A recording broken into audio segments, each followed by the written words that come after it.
Robbo, we won't see the squad until in probably half an hour or so. Have you got potential to make changes for this week?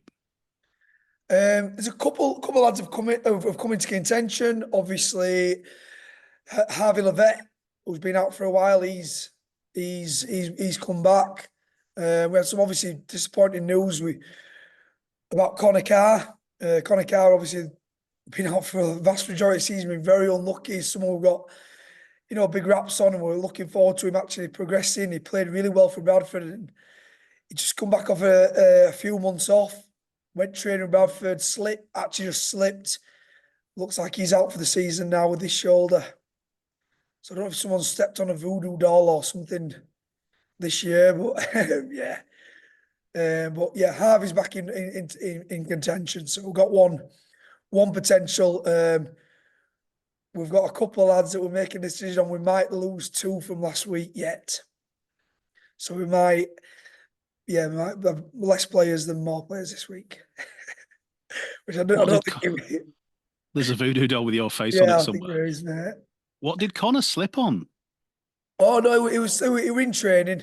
He was just going through some shields. So we played he had a couple of sessions with us back in the with the team. Played for reserves, came through it unscathed. Bradford were really, really happy with the way he'd been playing for them before his injury. So they were really keen on getting him back. We were happy for him to get some game time in. His first session at Bradford, got a phone call from the physio saying, in the warm-up, just running through the shield, slipped, landed on his shoulder funny. Looks like he's out for the season. So, yeah. Crazy. How challenging is it to put a 17 together at the moment? Yeah, very challenging.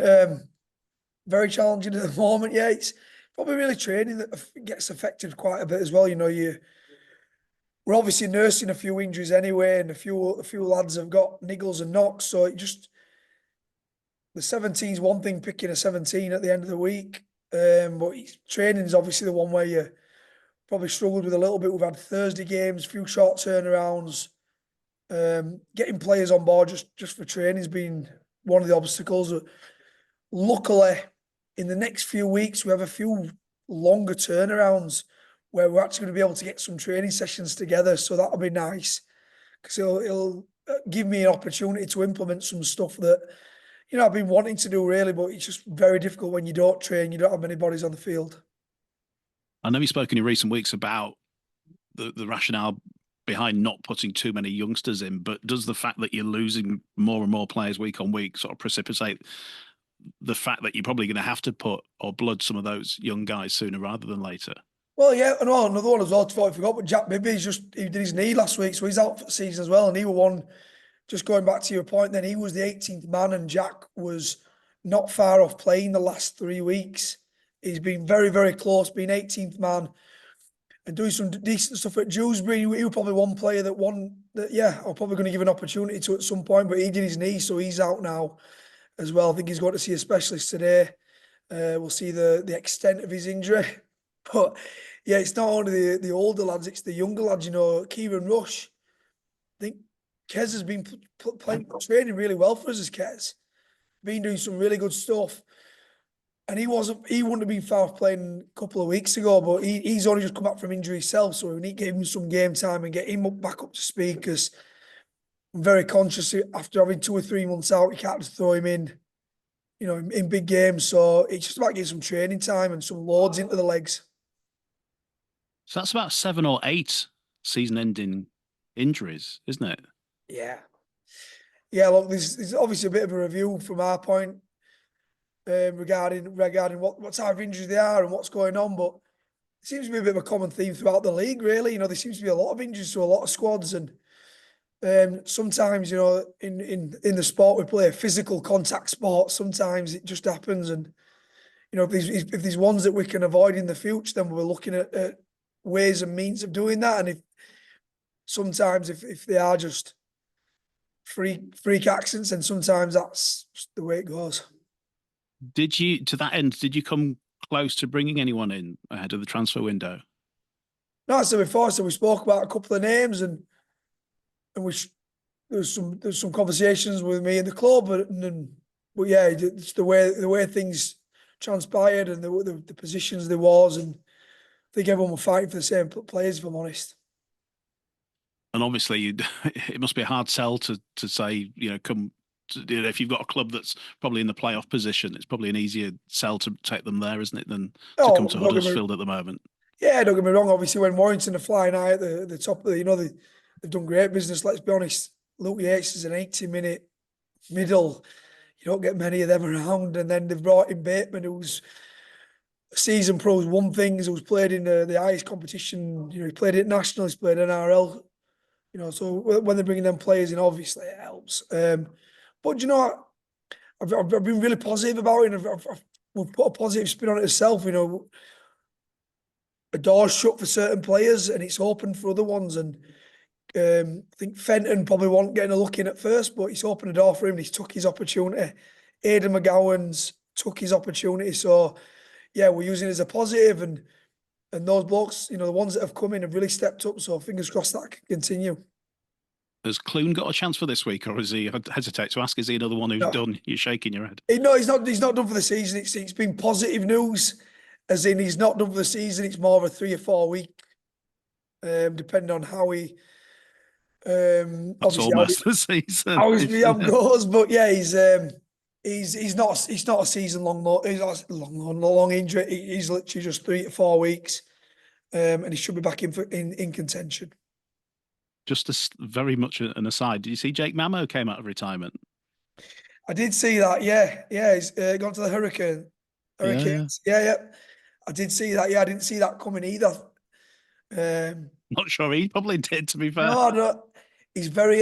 He sort of lives his life on the edge. Does Jay? He's a spur of the moment type of bloke, really. So I could imagine him just sat at home one day and just decided, actually, I'm going to put my boots back on. He's a nice kid. Yeah, he's a nice bloke. Yeah, and I can. Yeah, his nature and the way he is and his personality is very spur of the moment type of bloke. Cracking interview he is as well. What about this week then, Robert? What about Catalan?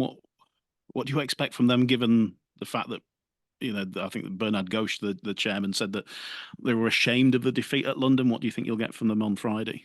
I think there's always going to be a little bit of a fight back, a bit of a reaction. Obviously they're a really good side, Catalans. They've been sort of top four. They've been a top four side for the last few seasons, haven't they? It's consistently they've won Challenge Cups. Only a few years ago, they're normally littered with NRL stars. They've got really good, tough, competitive French blokes mixed in with that. So we're expecting a reaction. We're expecting them to come out all guns blazing. The way they play the game, they're very physical. They're a big pack. If you don't do the right things, they can hurt you. I think the owner's quoted as saying that, I don't know whether it's lost in translation, but he's quoted as saying there could be possible changes, management and squad-wise, depending on what happens on Friday. So that would suggest that Steve Mack's under a bit of pressure. Do you feel for him? You played under him, didn't you, at England? Do you feel for him at this moment? Oh, very much so. I think he's, all I can take him off is my experience. My experience with Steve were brilliant. I thought he's very good. Tactically, we're very good. And you know what? His man management skills were really good. I really enjoyed playing under him. Probably had one of my best seasons, really. Obviously, when I went and played and represented England, I went down under, played probably some of my best rugby that I've played. It were under his guidance. So yeah, I've got the utmost respect for Steve, as a person and as a coach. So yeah, and I think he's done a really good job at Catalans. I think I mentioned it earlier in the piece. He's took them to Challenge Cups. He's took them to grand finals. They've won. They've been a top four side now for a fair few seasons, and you pretty much know that they're going to be in the mix at the end of the season. So I think the job he's done at Catalans has been fabulous. But it's the nature of the beast, the job that we're in. Unfortunately, professional sport and rugby league's no different to any other sport. That you judge it on results, and like I say, whether it's lost in translation or not, if depending on what the owner and the board want. Their motivation is pretty clear on Friday. What's the motivation for your group this Friday? We need to start winning some games. The reason we play this sport is to win games. I feel like there's been a real reaction. I've said loads of times in the league game, I thought we were great. We were getting some pretty good lead side at the time. They were flying high. We scored the same amount of tries and lost. You know, we had a good result against Salford, who were doing not too bad themselves. Leeds were really disappointing. You know, the Wigan game again, I thought we competed really hard. We were obviously winning at half time. We had there were probably a couple of big moments in the game that we probably just they handled a bit, or periods in the game they handled a bit better than us and got a couple of breakaway tries. But I thought we played it really well. But unfortunately, it's performances. We're at the end of the season where it's not about performance, it's about picking up 2 points and getting some wins. I want us to keep playing the way we have and keep making them improvements and keep playing and keep getting better in his performance. But inevitably, we want to start winning some games. And just lastly, the club released that statement about updating on the head coach's position, saying they're taking their time, they've not spoken to anyone yet, and that they're happy with the job you're doing, and they're very realistic about the job that you're doing and how challenging it is at the moment. How much are you enjoying this spell in charge? And is it everything you thought it would be for this long? Probably. I'm really enjoying it. Really enjoying it. And you know, it's probably, if I'm honest, it's probably the busiest I'm probably ever going to be, because I think if you put some strategies in place and some your philosophies and ideas, a lot of the stuff it's a lot of the stuff we're trying to deal with now wouldn't be last minute. There'd be sort of long-term goals and aspirations and stuff that you put in place. So actually, I'm probably busier than I ever would be. From an enjoyment perspective, rugby league's about winning. You know, my kids always seem to have a better weekend when we win. You know, I had a birthday only, you know, last weekend. It wasn't a very nice birthday because we lost. So rugby league's about winning. If we win, I'm happy, and my family gets a nice weekend. My kids probably get a few more ice creams at the weekend, and if they don't, they don't. And they're tidying the house and over in the bedrooms. But I am enjoying it. It is very busy, and it's probably a little bit busier than it should be, because it's really hard to change. And not only that, you know, the lots of different stuff, but the culture of the team, the way you want the team to play, is very, very difficult to implement any ideas and philosophies you've got at this stage of the season. At the moment, it feels like I'm just trying to patch players up, get them out on the training field, hopefully to train, get them out on the field. You know, you probably need a pre-season to actually sort a lot of the things that you want to sort out. But yeah, it's very, very busy. Probably a little bit difficult at times, but yeah, enjoyable. Just lastly, for the fans who don't see the inner sanctum, what's the toughest part that you've found of being a head coach? Oh, oof. You know, probably not playing, lads. You know, I've always been a coach. I said before, I've always been about the players. I want the players to be the best versions of themselves and push them as much as I can and help them, you know, their life off the field as well as on it. But then it's also very disappointing when you've got to drop them and tell them they're not playing. But it's the nature of the beast, you know. My first thought is always to the team. It's always about the whatever I think the best team is that week to go against the opposition, and I'll pick the players that I think suits the opposition, suits what we're trying to achieve that week. But yeah, it's never nice to drop players.